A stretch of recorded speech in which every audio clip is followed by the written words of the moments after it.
Got everything now ready. Thank you guys for coming. This is Dan Sullivan. I'm Justin Lamb, and we're RAD Engineering. Yeah. We're going to talk today about something that can be really scary for a lot of people because of the times we live in. We live in times where you go to Walmart, something breaks, you go to Walmart, it breaks, you go to Walmart, and a lot of technology gets sold to people and they say, well, you can't fix this. Even tractors. You're a farmer, you buy a tractor, and they'll say, oh, you can't fix it, you don't have a right to fix it. Justin and I don't believe that. Justin is the CTO of RAD Engineering, I'm the CEO, and one of our philosophical goals, not just today during the presentation, but overall, is to get people to throw out that cult of learned helplessness. Because we do have it within our power to take charge of our lives. It is not impossible. Did you start the camera, Dan? It's going. Okay, I had to check. Tornadoes, floods, ice storms, wildfires, earthquakes and other types of geological events, EMP, solar flare, and what's called a Carrington event. And of course, our favorite, government censorship, government control. Transformers get blown out. These things happen in terrible disasters. Power lines get blown over. Your cell phone towers they can catch fire. Satellites can be destroyed. And roads can become impassable. This is something that can happen. The World Wide Web is made up of switches and controls, and these things can and do fail.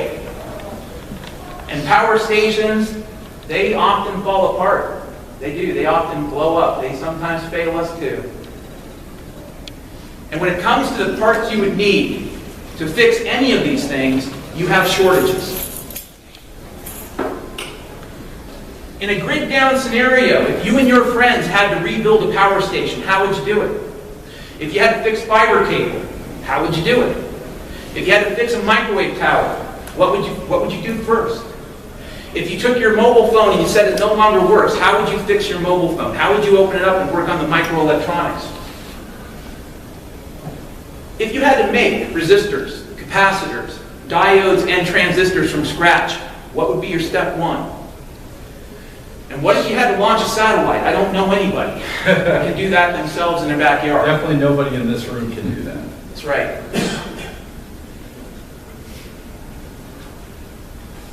What we're going to talk about today is a very brief history of how we ended up here with respect to the internet and computing technology. We're going to talk about something called JS8 and the protocol behind JS8.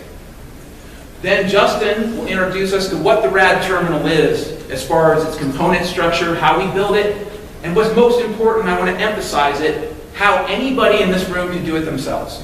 Anybody could. This is not rocket science. We have no secret sauce. Every resource that we have at our disposal is available to you via our website, radengineering.tech, and our YouTube channel. That's right. We're going to talk about a roadmap because we are an engineering company, okay? And we are in the business to make money, but we want to educate people too. And we're going to talk about where we want to go with respect to this radio technology. And then finally, we will be open to all the questions and answers you guys have until we get kicked out of the room. Here are some ground rules. We are not ham licensed, and we are not discussing the use of ham frequencies. The FCC, like many federal agencies, is a mixture of bureaucracy and a lot of regulations that are poorly understood.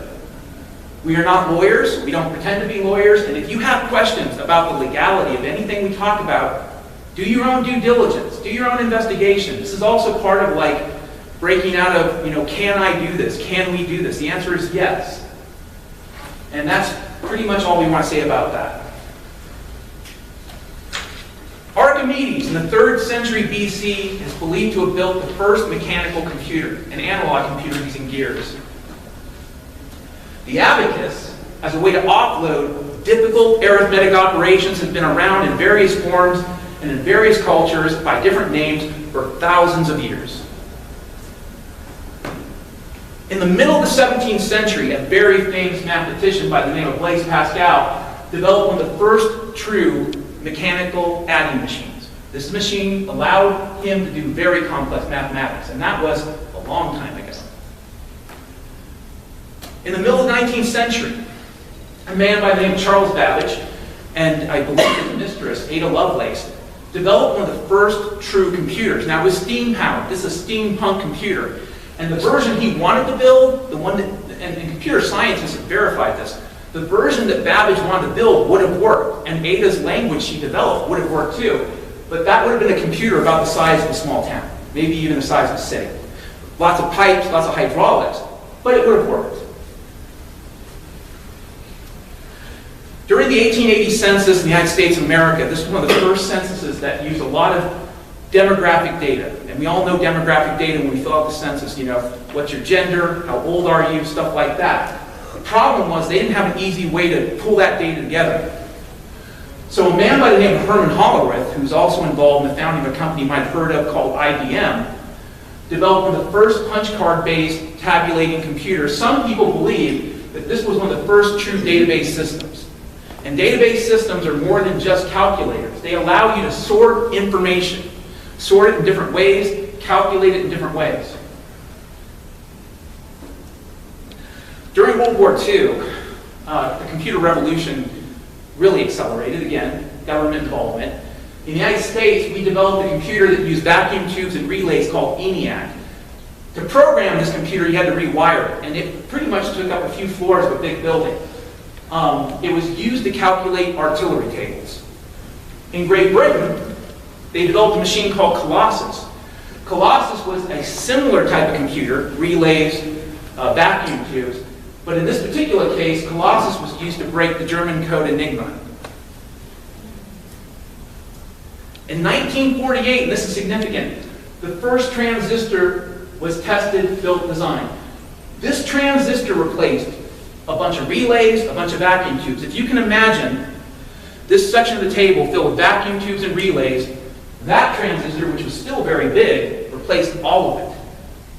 And by the 1950s, transistors became small enough they could fit on your thumb. The next significant event, again, government involvement, was Minuteman I. Minuteman I was the first cold-launch ballistic missile, which means it used solid rocket motors, which means you push a button, it goes out. But they wanted a whole new type of guidance system. The first microchips, the chips that all other chips would be based on, came out of the Minuteman I program. And during the 60s, 70s, and 80s, the Department of Defense, along with private institutions, developed something called ARPANET. Originally, this was for email and research between institutions. I believe Berkeley and UCLA are famous in 1969 for doing the first computer-to-computer over telephone line communication. But ARPANET in many ways became the foundation of what we call the World Wide Web. And in 1993, Tim Berners-Lee developed something called HTML. We all know what it is because we use the web all the time. The language that renders, well, allows the computer to render colors, shapes, pictures, all of that. That language was developed by Tim Berners-Lee in 1993. Well, actually, probably before that, it was released in 93. By the 2000s, everybody's got a smart device. Some of them did well, some of them didn't do so well. We all know Android and iPhone. And that more or less takes us to where we are today, which is the digital ghetto. If you want to understand one of the reasons why we're doing this, is we want people to have a way out. We don't have to be stuck. I grew up in a place they call it the land of the free and the home of the brave. That's the country that we believe in.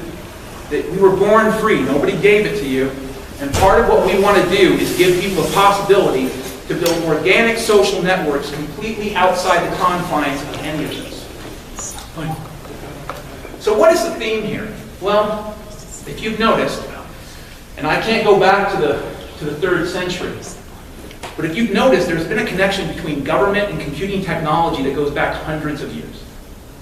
All governments have been interested in computer technology for a very long time. And when I say computers, basic computers back in the day, like I said, gears, steampunk, you know, nothing like we understand today.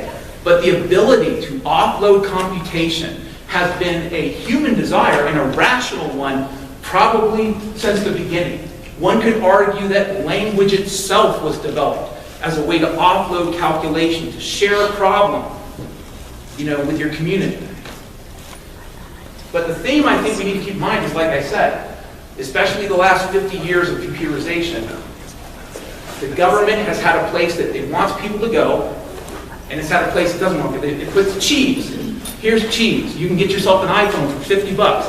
Here's a brick wall. You want to get yourself a radio? Well, we're going to make that difficult. It's not one, you're not going to get subsidies. Yeah, you have to pay full price. You're going to pay full price for that radio. You're not going to pay full price for that smart device, which I think is ironically named. What we're doing is based upon something called JS8 and the JS8 protocol.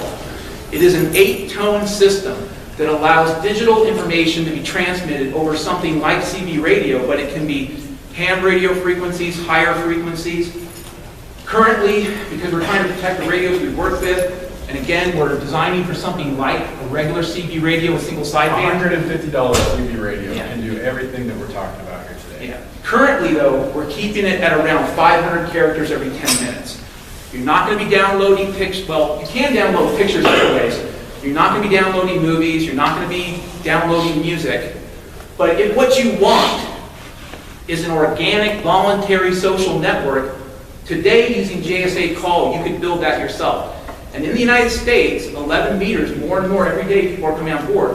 Now, on 20 meters and 40 meters, and just to get through some radio lingo, and you can correct me, these are wavelengths, okay? So essentially, if you have a transmission antenna, it has to match the wavelength of what you're broadcasting on. But the ham frequencies, 20 meters and 40 meters, lots of people are using JS8 call. Thousands every day. Yeah. As we mentioned to some gentlemen before the presentation, this is an open source project, primarily written in C++. It's based upon work that was done at Princeton many years ago, probably 10, 12 years ago, developing something called FT8, which was a protocol for basically sending location information, call signs, stuff like that, digitally, again, textual information, over the airwaves. And, right now, if you want to download it, you just go to jsa-call.com. And if you have a working radio antenna system, single sideband on the radio, a computer, and I use Linux, but you can use Windows, you've used it with Windows, and the right connectors, and Justin will talk about that in a second, you can set this up yourself. And this, again, is one of the themes we're trying to put out there. We can do this ourselves. Okay, we've been told for a long time there are things we can't do. But what if they're lying? What if they're just trying to keep us from having control of our lives? Now, Justin, what is the RAD terminal? It's very simple. Dan has already gone over all the basic. Maybe we give them a cable or something here. I don't know. It'll be all right. We can go without if we have to. Very simple. This is $150 CB radio. Anybody can buy it. Google it. You'll find it online. $150 in the mail coming to you.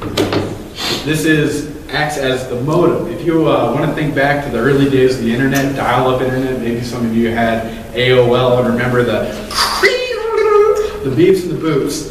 This transmits the beeps and the boops. Here is a Raspberry Pi computer. Any computer will work if it's a modern computer. I mean, newer than 10 years old now, should work just fine. You download the JS8 call software on the computer. The computer generates the beeps and the boops, and with a couple of custom-made cables that you can build yourself, guys. This is very easy. Some wire cutters. We've got a soldering iron here. These are very basic skills. You can make these cables your own, yourself. We have all the guides online on YouTube. The videos are free for anyone to access, as well as we've made ourselves available. If you guys had questions about building your own cables, we'd be happy to help you get started. For a cheaper radio like this, we're using what's called an Easy Digi kit. This is a $7 kit that you can buy on eBay. Easy Digi. You just type that in and it'll pop right up. You can put it together yourself or you can buy it pre-built. Either way, you have to, depending on the radio you're using and depending on the computer you have, is going to determine which wires are connected. Again, we are available to help you figure out what will work on your computer. These are the basic components plus an antenna. Here we have this is a homemade dipole antenna. You can make this antenna yourself at home for $5. Stereo wire is super cheap. They basically give this stuff away. You can buy 200 feet of wire for $30. I don't know how they do it so cheap. If you try to wire your house and get 30 feet or 100 feet of wire, you're going to pay well over $100. So how they sell this stuff for 30 bucks, I don't know, but it works great. This antenna is going to be 18 feet long to operate on citizen band radio. It's 11 meters. No license required. To change the wavelength or the band, you simply lengthen the antenna or shorten it. If you want to work 10 meters, 80 meters, whatever, simply you change the length of the wire. I didn't bring with me the coax cable. It's hooked up, but that's the final component. These are all you need to build your system, the system yourself. You get the antenna, an antenna like this, strung up in a tree between two trees, with the coax cable going up to it, into the radio room onto your table, hook it up to the radio. You're going to wire the most complicated. Like I said, we're here to tell you that you can do this yourself. It's extremely simple. These are the basic components of the RAD terminal. Again, all the tools you need, some wire cutters, these are some crimpers. We've got, I like to use quick connects for all my batteries, so all the radios I have are interchangeable. I use the same connectors, and these, it's just brain dead simple. There's nothing complicated here. You can do all of this. Basic diagnostic tools. We got a multimeter. You're going to be using ohms, and you're going to be testing voltage. Very simple stuff. YouTube videos galore on how to do this. Again, no secret sauce. This is a $9 shortwave radio that I got at a Radio Shack at a going out of business sale. This was probably the last Radio Shack I've ever seen. It was in Vernal, Utah, no longer there. $9. I can diagnose and test this entire system with this $9 radio to determine if my signal's getting out and the quality of the signal. We're going to get a little bit more fancy. If you're looking to build your own antennas, there are these tools are called antenna analyzers. This one is 4 years old. I paid $500 for it. The technology has upgraded. You can get a VNA antenna analyzer for $50. Does the exact same thing that this tool does. Get it today. They're still available. They're brand new technology. My warning to everybody in this room is time is of the essence. We all know the supply chain issues. Everybody's having issues. But the fact is, this was actually made in, Dan, help me out, in, who's battling the Russians right now? The Ukrainian. Made in Ukraine, you're not going to be getting one of these. I'm sorry, they're unavailable. The ones made in China are still available. All these radios, I don't know a single radio built in America. This radio comes from China. This is a Japanese company that manufactures their radios in China. These products are all getting harder to find. DX Engineering, our supplier for radios, is currently out of stock. They say they're going to have more the 28th of this month. So if you are wanting us to build you a kit, it's going to be at least that long before we'll even have your radio in stock. Yeah, you have a question? But is that antenna analyzer actually necessary, or you just did that because you're an engineering? Well, if you want to make homemade antennas, you run the coax cable from here to your antenna analyzer, and you would do this in place. You would have it strung up wherever it's going to be. You hit a couple of buttons. You tell the frequency. We operate on 27.245. So I'm going to type that number into the analyzer. I'm going to hit analyze. And it's just going to tell me if my SWR is in the proper range to operate on that frequency. But if I cut the length for your directions, it should work? Yes. Okay. So I could, if you were to replicate this, send me a picture of what you had. I could tell you exactly how long to cut this antenna, and I would be happy to do that to anybody in this room. There are rough numbers. I could say 18 feet 6 inches, and that'll get you in the ballpark. And with even this cheap radio right here has a built-in SWR meter. I'm sure you guys, if you're not familiar with radio, don't know what SWR is, but essentially there's a window where an antenna is efficient here at the bottom and doesn't work at all on the sides. So this dip occurs where the antenna is most efficient at. And you want that efficient spot, the low dip on your SWR, to be on the channel you're operating.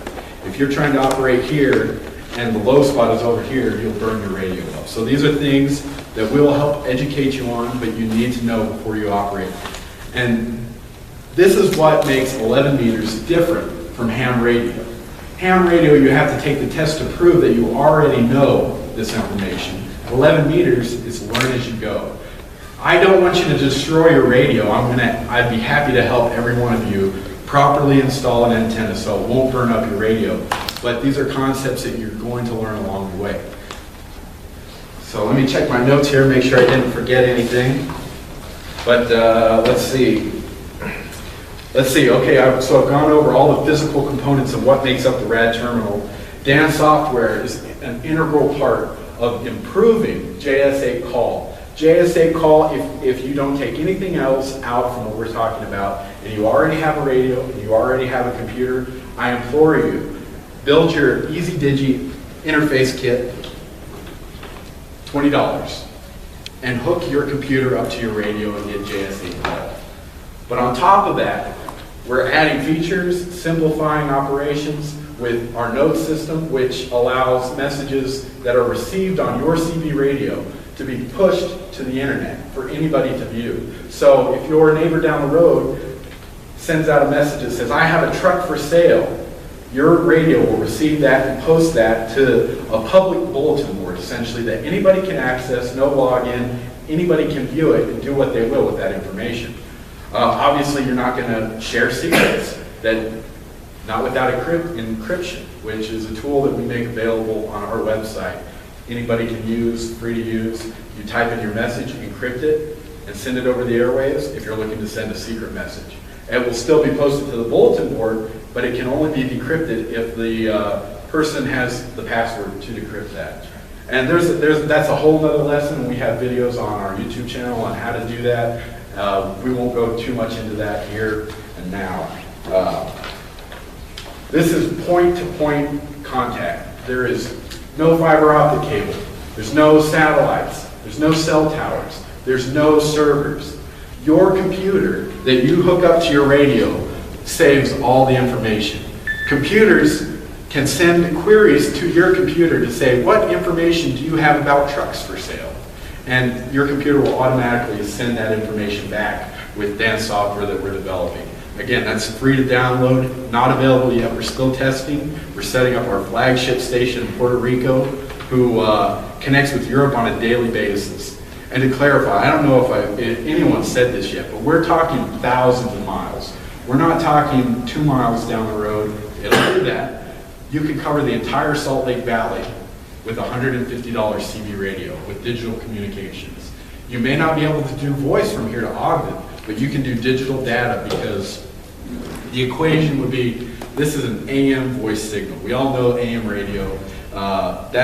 Most CBs operate on AM only. With single sideband, this is your AM signal. A single sideband is literally half of an AM signal. We're working with an even narrower 1/100th of an AM signal. Think of a spotlight or a floodlight versus a laser beam. We're focusing the same energy that's in this signal into a narrow, tiny signal that will go 90 miles on this radio. We'll go thousands and thousands of miles with a higher quality radio. You can still get over the horizon communication with 5 watts, but you can reliably communicate the entire Salt Lake Valley with a $150 CB radio. And these will still work. I have personally, with voice mode, talked to Seattle on this radio from Salt Lake City, Utah. So these are all the possibilities that we're talking about here. We've gone over that. Basically, I mean, like you said, I mean, these are the components, pretty straightforward. It's expandable, right, Dustin? Yeah, oh yeah. There are software applications out there in the ham world that we have not even touched upon at RAD Engineering. We're 2 guys, we have very limited resources, but there's WinLink, which is great for FM, very high data rate.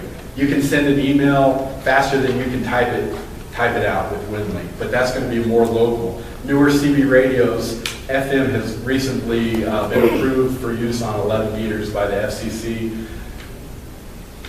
All these systems will work with that and are open to be expanded. So none of this is something that, oh, well, if I buy this and a year later, I'm going to have to buy new technology. No, everything that we're working with, everything that we promote at RAD Engineering, it can be built upon itself. You'll never have to upgrade your equipment. Now, if you start out with a $150 CB radio, maybe years down the line you decide, well, I want a higher quality radio, and you can do that. You're free to do that. But everything we're offering now works on a $150 CB radio. That's right. Bottom line is flexibility, right to repair is the philosophy, part of the philosophy that we're trying to spread, but this is a philosophy spreading all over the engineering world. Cooperative and voluntary, which means the more stations that get set up, the more powerful the network becomes. Which means even if you can't talk from A to D, if you can talk to C, and C, B, and B can talk to C, you can talk to D. The more stations we get up, the more storing forward and relaying we can do. And that's already built into the JSA call, and we're working on improving that relay system that's already built in. Go ahead. So are you describing a mesh network? No, mesh network is great for a place like Salt Lake. If you're wanting information from one end of the valley to the other, mesh will do that. What we're offering is over the horizon, thousands of miles of communication that cannot be achieved with mesh. Now perhaps somewhere like Europe, you can hook enough routers together, Wi-Fi routers together, that all of Europe could talk to each other. They have a much more dense population. We're out west, we have wide swaths of uninhabited space that no Wi-Fi router, no matter the amplification or fine-tuning of antenna, can cover the distances required to make it from here to Denver or from here to Las Vegas. With CB radio, we can do these things. So we look at a bridge. We would love to incorporate mesh networks. You open up your computer to a mesh network, that network can access your hub and send data out through your terminal with your permissions. Well, but you sort of described that. You said to get from A to D, you might have to go from B to C. So that means other stations like this, other CB stations. Okay, so then I need to leave my PC on when I'm No, it's cooperative and voluntary. It's up to you. But if I leave it on at night, other people can use my... If you want to do that, one of the things we want to be really careful about is you control your radio and you control what you want to do with it. There's a concept in engineering called failover. If we build a big enough network of people doing JS8, there'll be lots of failover, and you'll be able to turn off your station and turn it on if you don't want to, because another station somewhere nearby can play the same role. And also, built into the software that's already available is, say your station is turned off, but your neighbor up the road leaves his on at night and receives messages for you. When you activate your station, it will notify you saying, hey, I have messages for you. Okay. So a very powerful function of JSA call. It's a very powerful tool. Just to summarize what Justin was saying, this is the complexity of the network we're talking about, which is a lot like what you see right here. But if you notice, the network you really go through on the internet, there's lots of places your messages go. Fail point, fail point, fail point, fail point, fail point, all along a chain. Any one of these can break. Fibers can be hit with a backhoe, power plants can burn down that supply any one of these with electricity, none of which we have access to or we have the right to repair. Or they even want us to know how to repair. They don't want us to understand how to fix the things that they've made us so dependent upon, and that's a really critical point. Go ahead. So I want to communicate with my son in Kansas. He needs to have a station set up. Not necessarily. Because of the voluntary, cooperative environment already in radio, if there is a station in Kansas near your son, it is expected that they would relay the message. Even if it's you provide them with a physical address to go by, this is already done in the ham world. They do a practice when you get a new license. And if any of you guys are licensed technicians, maybe you got a call from a stranger saying, hey, congratulations on getting your exam. Or you got a letter from somebody in Germany saying, hey, good job, I can't wait to talk to you on the air. It's a great culture where people voluntarily help others. And all that is expected in return is that if somebody asks you to help them contact a loved one in the Salt Lake area, that you return the favor. So the key word there is this is all voluntary. If you don't want to, go ahead in the back. Fine, just 40 Oh, okay, minutes. 40 minutes, that's right. Okay, thank you. So, what can you do with the RAD terminal, Dustin? Oh my gosh, what can't you do? Okay, so we got to kind of blow through this a little faster than what I wanted to. But let's start with the easy stuff. Peer-to-peer chatting. You can talk to your buddy in Kansas City or your son in Kansas City, back and forth, no problem. That's very doable. Now, depending on where you're at geographically, keep in mind that if you can't do this and see over the mountains, you're probably not going to get out. But this system is portable enough that you can drive it to the top of a mountain and talk to the whole world just about. Games, I'm going to kind of jump around here. Text-based games. Think about chess, checkers, Dungeons and Dragons, all those old text-based games in the early days of computer. We can do that all over JS8 Call as it is right now today. Our software will improve all these applications. Educate. If you have books, the other guy has books, we can share this information that we have physically stored in our house with anybody who needs it. If you have information on how to do a tracheotomy and somebody in Wyoming, middle of nowhere, has no access to a doctor but needs to perform a tracheotomy, we can voluntarily supply that information. Let's see, what else? The bulletin board. We have internet. Internet still works, so we're going to take advantage of that. And any message that is received on your computer while it's connected to the internet is posted to the notes, which is publicly viewable anywhere in the world. Dan, I'm going to let you cover the news.py. Simply put, we did a demo a few weeks ago. A gentleman, a cattleman, said, can you put my news links, my headlines, can you put news on CB radio? We had a week to put together a demo, and with less than about 600 lines of Python code using JS8, we were sending out headlines with hooks that allowed people to get the full article text, like they'll get the hook and say, oh, can you give me the full article? All of it using the radio, the computer, and just the airwaves. And anybody can pick up those headlines. So anyone can say, if they're on JS8, wow, we had people listening in on this because, again, it was making an impression. So there's a lot you can do. Like if you were in a local community with JS8 and other people had the setups, you could be letting people know what you have for sale that day. Buy, sell, trade, you name it. This is a way to keep commerce functioning in very difficult situations. And then let's just think about this. Let's say you're a journalist in a country where they throw the switch. You can't use internet. Well, China, Cuba, places, this is already happening all over the world. Yeah.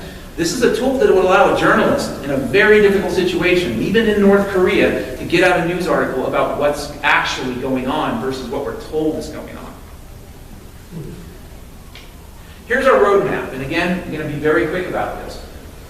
As long as we get the funding and we can keep going, we want to take JS8 Call. It's currently written in C++. And we want to convert it to a set of Python modules. The reason for this is that a lot of people use Python for automating and improving their Linux environments and their other environments, and a lot of people are hobbyists who use Python. So it allows people to use these tools in a way that has a lower, not necessarily a lower threshold of entry, but not as annoyingly complex. We want to clean up the code base so that installation and setup isn't so difficult. Right now we're using JS8, and we're using no encoding at all. But our goal is to work on encoding strategies and potentially other modulation, sound, tone strategies to improve what we can do over CB. This will improve bandwidth, make larger messages travel faster and further. Go ahead.